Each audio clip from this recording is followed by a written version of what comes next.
Hi, healer. I'm Jen, and I want to speak about toxicity today because I keep bringing up toxic cycles and things about toxicity, and I haven't really explained it or discussed it. It's pretty basic, I think. It's different for everybody, so if you're feeling like something's toxic, then you should reassure yourself that if you feel that way, then it is toxic. And if you don't want to make a false accusation, which you don't want to do, you can just wait to see how it plays out. Be patient with yourself because you'll basically be able to discover how toxic a situation or someone is. With a little bit of time, everything will reveal itself, and you'll know by how you feel. I think we know that toxicity levels vary from person to person, so that's why you can expect some people not to understand when you're feeling like something is toxic for you. The other people might not agree because their level of toxicity is different than yours. And they also aren't in your situation particularly, even though they think they may have some feedback of their own to contribute, if that's not necessarily true. Because every situation is different for everyone. And it has a lot to do with your past expectations and situations out also.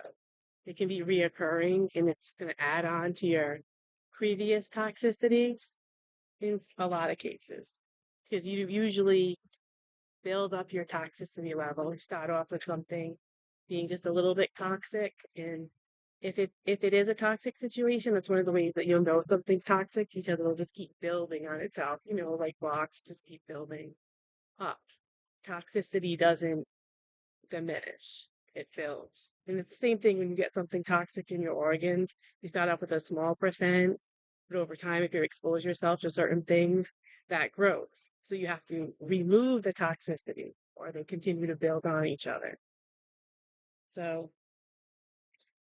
you'll take time to evaluate whether your situation is toxic or whatever it is, whatever you're consuming is toxic. And over time, you're poisoned because toxicity will poison you. So when you become poisoned, that's when you're unhealthy. So the reason why we want to heal in these healing patterns is so that we can see what we need to remove, so we can see what we need to release, and then so that we can do the healing because we can't heal above a toxic level. We have to remove it. I think that makes sense with the way that I'm explaining. If you say that you are in a toxic environment or relationship, people understand it's more toxic than what is healthy for you. What is toxic for your body may not be toxic at the same level for someone else. Sometimes it seems others are immune to toxicity, but no one is immune to it. The level of resistance varies. When you know something is causing you a negative reaction, it's toxic. And the negative indication is all you need to confirm. It could be a small indication. You are aware of what is harmful to you. You understand you are in pain when something hurts. This is the only confirmation you need. Don't expect to tell others you are in a toxic relationship and for them to understand your pain.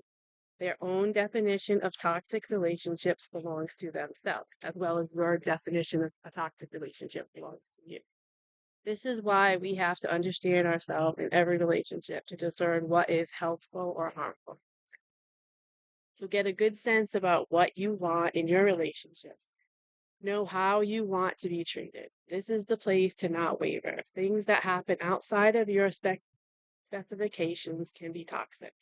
And don't stay right around the fence in these areas. If someone behavior leaves you questioning if it was toxic, it probably is, leading up to more toxic because toxic behavior usually rises. Just be patient and observe if you are not sure. People are who they are, even when they work hard to appear different.